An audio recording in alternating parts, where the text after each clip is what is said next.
মাত্র 10 টাকা সুজির প্যাকেট দিয়ে একদম নরম তুলতুলে রসের টইটম্বুর এত সফট যে মুখে দিলে মিলিয়ে যাবে এমন একটা মিষ্টি রেসিপি তৈরি করে নিতে পারবো। টেস্ট কিন্তু দোকানের থেকে এক চুলো কম হবে। ছানা দুধ ছাড়া যে মাত্র 10 টাকা সুজি দিয়ে এত সুন্দর মিষ্টি তৈরি হবে ভাবাই যায় না। তো চলো দেখে নেওয়া যাক আমার আজকের রেসিপি গোলাপ জামুন। সুজির এই গোলাপ জামুন বানানোর জন্য প্রথমে এখানে নিয়েছি আমি একটা সুজির প্যাকেট, যেটার দাম হচ্ছে 10 টাকা। এর প্রত্যেকটা দোকানেই পাওয়া যায়। তো আমি প্রথমে প্যাকেট কেটে ভালোভাবে এরকম একটা বাটির মধ্যে সুজি নিয়ে নিয়েছি। আর যেই বাটিতে বা যে কাপে তোমরা সুজিটা নেবে সেই কাপ অনুযায়ী কিন্তু সব কিছু এখানে পড়বে। প্রথমে গ্যাস ওভেনে আমি একটা কড়াই বসিয়েছি, নিয়ে নিলাম পুরো সুজি। নিয়ে এবার মিডিয়াম ফ্লেমে ভালোভাবে সুজি কিন্তু শুকনোভাবে প্রথমে একটুখানি ভেজে নিচ্ছি। একদম লাল করে ভাজার দরকার নেই, মোটামুটি সুজির কাঁচা ভাবটা চলে গেলেই হবে, ঠিক এমন করে ভাজতে হবে। তো সুজি এখানে আমার ভাজা হয়ে গেছে। এবার এই সুজির মধ্যে দিয়ে দিচ্ছি জল। যে বাটিতে আমি সুজি নিয়েছিলাম ঠিক ওই বাটি ভরে এক বাটি আমি এখানে জল দিয়ে দিলাম। দিয়ে কিন্তু অনবরত এবার সুজিটাকে নাড়াচাড়া করে নিতে হবে, নাহলে খুব তাড়াতাড়ি কিন্তু সুজি জল টেনে নিয়ে নিচে পোড়া লেগে যাবে। তাই খুব তাড়াতাড়ি কিন্তু আমাদের এই কাজটা করতে হবে। তো প্রথমে সুজিটাকে ভালোভাবে বানিয়ে নিচ্ছি।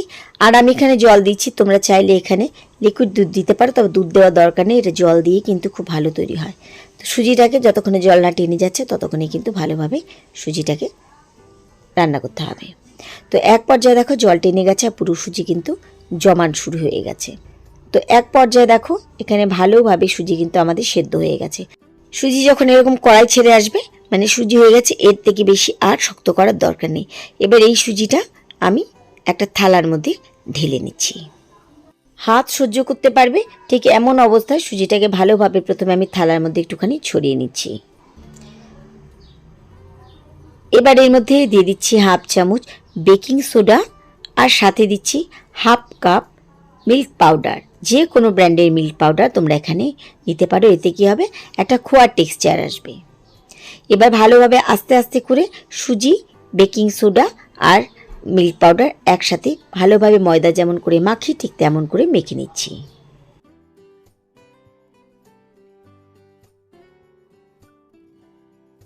কিছুক্ষণ মেখে নেওয়ার পরে এর মধ্যে এবার দিয়ে দিচ্ছি ঘি। আমি এখানে 2 চামচ ঘি দিয়েছি। ঘি দিলে ঘির ফ্লেভারটা যেমন ভালো লাগবে তেমন কিন্তু মিষ্টিগুলো একটু নরম হবে। ঘিয়ের সাথে এবার একটু ভালোভাবে মেখে নিচ্ছি। আর একটু মাখার পর্যায়ে কিন্তু এরকম মুথে মুথে মাখতে হবে, যেমন করে আমরা ছানা ডলি। তো এখানে আমার ভালোভাবে সুজি মাখা হয়ে গেছে, একদম নরম নরম দেখো। এবার আমি এখান থেকে কিছুটা লেচি কেটে নিচ্ছি। তোমরা মিষ্টিটা কত বড় করতে চাও সেটা তোমাদের পছন্দ। এবার এখান থেকে একটা লেচি আমি নিয়ে নিলাম। ভালোভাবে এবার হাতের মধ্যে এভাবে তালুর মধ্যে গোল গোল করে বলের মতো বানিয়ে নিচ্ছি।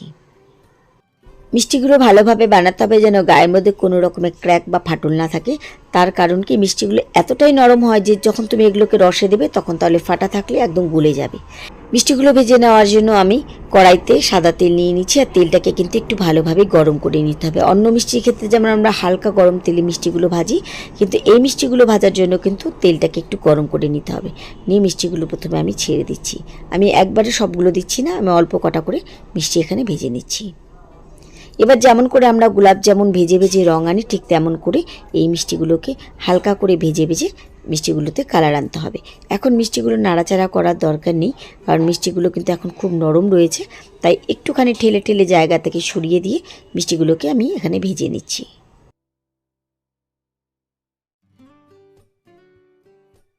তেল যেহেতু আমাদের খুব গরম ছিল তাই মিষ্টিগুলো কিন্তু রং ধরতে একদমই সময় নেবে না, খুব তাড়াতাড়ি কিন্তু রং ধরে যাবে। কিছুক্ষণ ভেজে নেওয়ার পরে মিষ্টিগুলোর মধ্যে কিন্তু খুব ভালো রং ধরে গেছে। আমি আরেকটুখানি ডিপ কালার করে মিষ্টিগুলোকে ভেজে নিচ্ছি।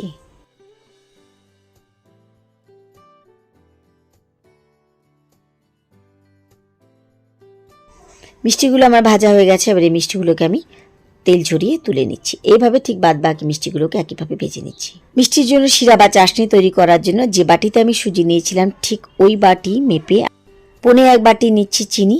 আর ওই বাটি মেপে দিয়ে দিচ্ছি 1 বাটি জল। কারণ আমরা গোলাপ জামুন বানাচ্ছি, এটাতে কিন্তু শিরা বা চাশনিটা আমাদের একটু পরিমাণে বেশি লাগবে। মিষ্টি হবে অথচ পাতলা শিরা, কোনো একতার দুতারে চাশনি না, একটা কড়া মিষ্টিওয়ালা পাতলা শিরা আমাদের লাগবে। এবার আমি গ্যাস ওভেন ধরিয়ে দিচ্ছি। ভালোভাবে চিনি প্রথমে গলতে দিচ্ছি। চিনির রস এখানে খুব ভালোভাবে ফোটা শুরু হয়ে গেছে। এবার আমি গ্যাস ওভেন বন্ধ করে দিয়ে রেখে দিচ্ছি। এবার এই শিরার মধ্যে বলগুলো এক এক করে দিয়ে দিচ্ছি, কারণ বলগুলো আমি আগে ভেজেছিলাম, তাই বলগুলো ঠান্ডা হয়ে গেছে। এবার এই গরম শিরার মধ্যে আমি এক এক করে বলগুলো দিয়ে দিচ্ছি। আর বলগুলো দিয়ে দেওয়ার পরে কিন্তু এটাকে ফোটাতে হবে না, জাস্ট খালি বলগুলো দেওয়ার পরে এটাকে ঢাকা দিয়ে রেখে দিতে হবে। আর এই মিষ্টি খাওয়ার জন্য একদমই অপেক্ষা করার দরকার। শিরা বা চাশনিতে দেওয়ার সাথে সাথে কিন্তু মিষ্টিগুলো একবার রস টেনে নেয়। রেখে দিলাম 1 ঘন্টার জন্য, একটু ঠান্ডা হতে দিচ্ছি। আমি মিষ্টিগুলোকে ঘন্টাখানেকের জন্য ঠান্ডা হতে দিয়েছিলাম। তার মধ্যে এতটা নরম, এতটা ভালো হয়েছে যে টেস্ট করতে করতে অর্ধেক মিষ্টি কিন্তু আমার এখানে শেষ হয়ে গেছে। এখানে নিয়েছি আমি কিছুটা পরিমাণ মিল্ক পাউডার বা গুঁড়ো দুধ, যেটা দোকানে কিছু কিছু মিষ্টি কিন্তু এরকম একটু মাওয়াতে কোটিং করা থাকে। এটা শুধু দেখতে ভালো লাগা আর কিছু না, কারণ মিষ্টিগুলো এতটাই টেস্ট হয় যে তোমরা এইসব ছাড়াই কিন্তু এমনি খেয়ে নিতে পারবে। মাত্র 10 টাকা সুজি দিয়ে তৈরি হয়ে গেল আমাদের আজকে অসম্ভব স্বাদের দোকানের মতন একদম টেস্টি টেস্টি সফট গোলাপ জামুন। আশা করি আমার আজকের মিষ্টি রেসিপি তোমাদের ভালো লেগেছে। আমার মতো কারা কারা মিষ্টি খেতে খুব পছন্দ করো প্লিজ আমাকে কমেন্ট সেকশনে জানিও। আর চেষ্টা করব এরপরে অনেক নতুন নতুন মিষ্টি রেসিপি খুব সহজে যাতে বাড়িতে বানানো যায় শেয়ার করার। বরাবরের মতো রেসিপি ভালো লাগলে রেসিপিতে লাইক করে দিও, ফ্যামিলি ফ্রেন্ডসদের সাথে শেয়ার করে সবাইকে রেসিপি ভিডিওগুলো দেখার সুযোগ করে দিও। আজকের মতো এটুকুই, ফিরে আসবো আবার অন্য কোনো রেসিপির সাথে অন্য কোনো দিন। সেই পর্যন্ত সবাই খুব ভালো থেকো, সুস্থ থেকো।